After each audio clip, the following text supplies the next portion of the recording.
Assalamualaikum students and very good morning to all of you.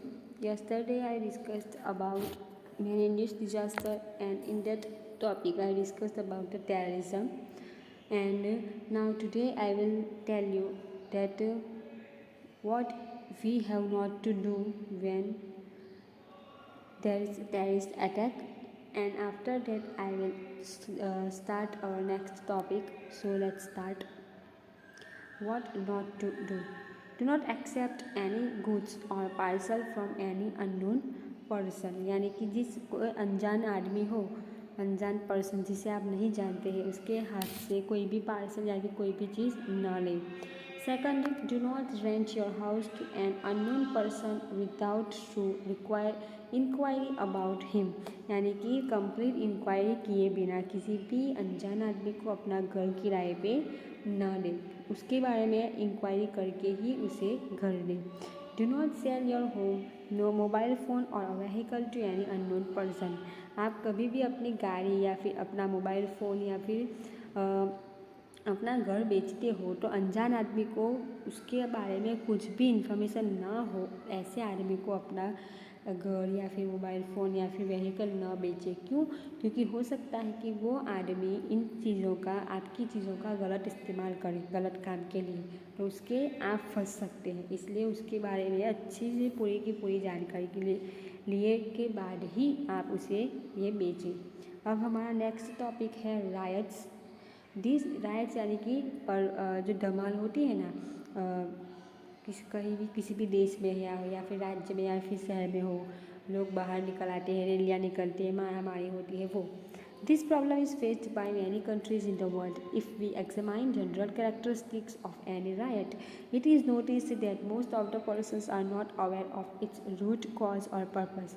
Their presence is only for crowding or for imitation.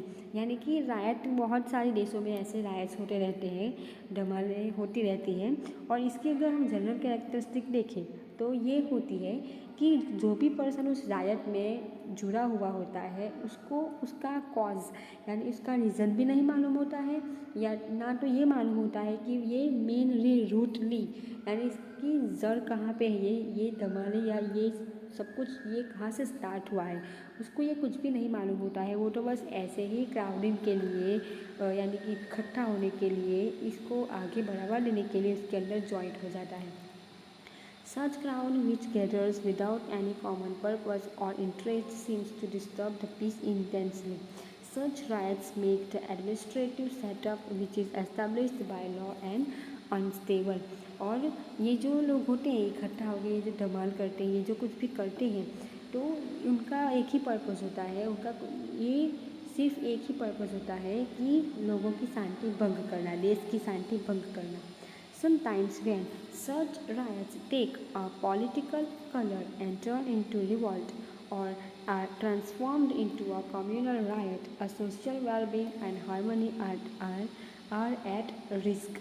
यानी अगर ये छोटी मोटी ऐसी धमाल होती है, वो अगर बड़ा रूप धारण कर ले और रायट से रिवॉल्ट बन जाए, बड़वा यानी अपोज करना बन जाए, तो या फिर वो उसके अंदर से भी वो कम्युनल राइट में कन्वर्ट हो सकता है, यानी कि पर्टिकुलर एक कम्युनिटी उसके लिए आवाज़ उठाए, लड़ाई करे वो, तो इससे बहुत बड़ी नुकसान हो सकता है, बहुत ही रिस्क हो सकता है. Innocent citizens have to suffer a lot due to such riot. और ऐसे राइट्स की वजह से भोले भाले अच्छे लोगों को, अच्छे सिटीजन्स को सब कुछ झेलना पड़ता है. Life substances of labours become very difficult. Moreover, a lot of life and property are damaged. और इसके अंदर बहुत ही लोगों की जान भी जाती है और प्रॉपर्टी को भी नुकसान होता है. It creates a challenge to maintain the unity and integrity of the nation. अब ऐसे हालातों में हमें क्या करना चाहिए? What to do. Prevent talk which spread rumours and violence. यानी कि ऐसी खबरें जो रमर्स हो, अफवाहें हो और जिससे वायलेंस, हिंसा बढ़ती है, ऐसे दूर रहे, ऐसी बातें ना करें. Form a peace committee in your residential area and be actively involve. आपके एरिया की या फिर आपके स्ट्रीट में या फिर आपके एक सोसाइटी में आप एक पीस कमेटी बनाए, उसके अंदर कुछ मेंबर्स को रखे, उसके अंदर आप इन्वॉल्व होना चाहिए तो आप भी इन्वॉल्व हो और उसे एक्टिवली काम करने के लिए कहें। Perform your civil duties by helping those affected by the riot. आप लोगों की ऐसे राइट में लोग को नुकसान हुआ हो उनकी हेल्प कीजिए। अब है what not to do not be instrumental in spreading rumours यानी कि अफवाहें फैलाने के लिए एक instrumental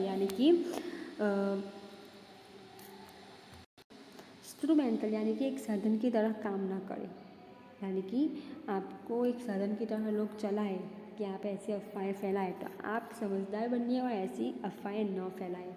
Do not violate the instructions or curfew declared by the authority to maintain law and order, यानी कि लॉ और ऑर्डर की तरफ से हमें अथॉरिटी की तरफ से कर्फ्यू लगाया जाता है या फिर इंस्ट्रक्शन दिए जाती है, उसको फॉलो कीजिए। Do not believe and spread baseless talk spreading in social media के ऊपर जो बेसलेस, जिसका कोई बेस नहीं होता है, झूठी खबरें जो होती है सोशल मीडिया पे, उसके ऊपर यकीन ना करें। अब है students terrorist sometimes hijacks a bus, train or a plane to get their demand met with for raising their accomplice from jail और for other demand। जब भी कोई टेररिस्ट किसी भी प्लेन को हाईजैक करता है, बस को हाईजैक करता है, तो इसका सिर्फ एक ही मकसद होता है, या तो उनकी कुछ मांगें होती हैं, वो गवर्नमेंट के से मांगते हैं कि उनकी मांगें पूरी की जाए, या फिर उनका कोई साथीदार जो जेल में होता है उनको छुड़ाने के लिए, ऐसी अलग अलग मांगें पूरी करने के लिए वो ये सब करते हैं। They bring pressure by taking the passengers into custody, और ये गवर्नमेंट के ऊपर प्रेशर डालते हैं, उनके ऊपर फोर्स करते हैं कि जो भी प्लेन या बस है उसके अंदर जो पैसेंजर्स है उस पैसेंजर्स को अपनी कस्टडी में यानी कि अपने कब्जे में ले लेते हैं और उनको नुकसान पहुंचाने की धमकी देके गवर्नमेंट को प्रेशर करते हैं। In the working of In such circumstances, family members of the persons taken as hostage should maintain peace and support to other working of administrator, यानी जब कोई भी जो ऐसी फैमिली है जिसके फैमिली मेम्बर्स को ऐसे ही टेररिस्ट ने पकड़ रखा है, तो उनको चाहिए कि वो शांति बरते, सिर्फ समझदारी रखे और गवर्नमेंट का साथ दे। In such instances, plans are implemented to relieve the citizens either by commando operations or through the talk with the terrorist। और ऐसी हालातों में क्या होता है, गवर्नमेंट क्या करती है, तो ऐसे अलग अलग प्लान बनाती है, जिस प्लान में क्या होता है, या तो वो कमांडो को भेजती है प्लान या प्लेन या फिर बस को छुड़ाने के लिए कमांडोज को, अपने आर्मी को भेजते हैं गवर्नमेंट, या फिर शांति से टेररिस्ट के साथ मीटिंग करके बात करके सॉल्यूशन लाते हैं और ऐसे अलग अलग प्लान करके वो लोगों की जान बचाते हैं। तो स्टूडेंट्स ये था हमारा आज का टॉपिक। आई होप कि आपको अच्छी तरह से समझ में आ गया होगा। नेक्स्ट टॉपिक हम नेक्स्ट वीडियो में देखेंगे। Thank you very much.